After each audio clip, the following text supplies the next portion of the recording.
இந்த மாதிரி இருக்கிற ஃபோட்டோவை வந்து நம்ம ஜெமினி யூஸ் பண்ணி ஒரு இப்போதைக்கு உள்ள கலர் கிரேடிங்லாம் பண்ண மாதிரி ஒரு ஃபோட்டோவாக மாற்றுறதுக்கான ஒரு ப்ராம்ப்டை பார்க்கலாம். ஃபஸ்ட்டு ஜெமினி ஆப்புக்குள்ளார போய்க்கோங்க.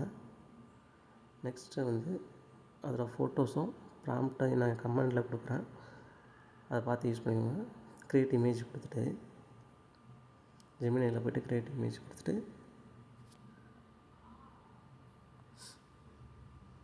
ரன் பண்ணுங்கள் கமாண்டை ப்ராம்ப்டை. இது மாதிரி சூப்பரான ரிசல்ட் வரும். தேங்க்யூ. இந்த மாதிரி இருக்கிற ஃபோட்டோவை வந்து நம்ம ஜெமினி யூஸ் பண்ணி ஒரு இப்போதைக்கு உள்ள கலர் கிரேடிங்லாம் பண்ண மாதிரி ஒரு ஃபோட்டோவாக மாற்றுறதுக்கான ஒரு ப்ராம்ப்டை பார்க்கலாம். ஃபஸ்ட்டு ஜெமினி ஆப்புக்குள்ளார போய்க்கோங்க. நெக்ஸ்ட்டு வந்து அதில் ஃபோட்டோஸும் ப்ராம்ப்டை நான் கமெண்டில் கொடுக்குறேன், அதை பார்த்து யூஸ் பண்ணிக்கோங்க.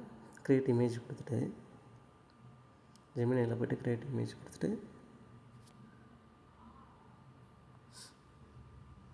ரன் பண்ணுங்கள் கமாண்டை ப்ராம்ப்டை. இது மாதிரி சூப்பரான ரிசல்ட் வரும்.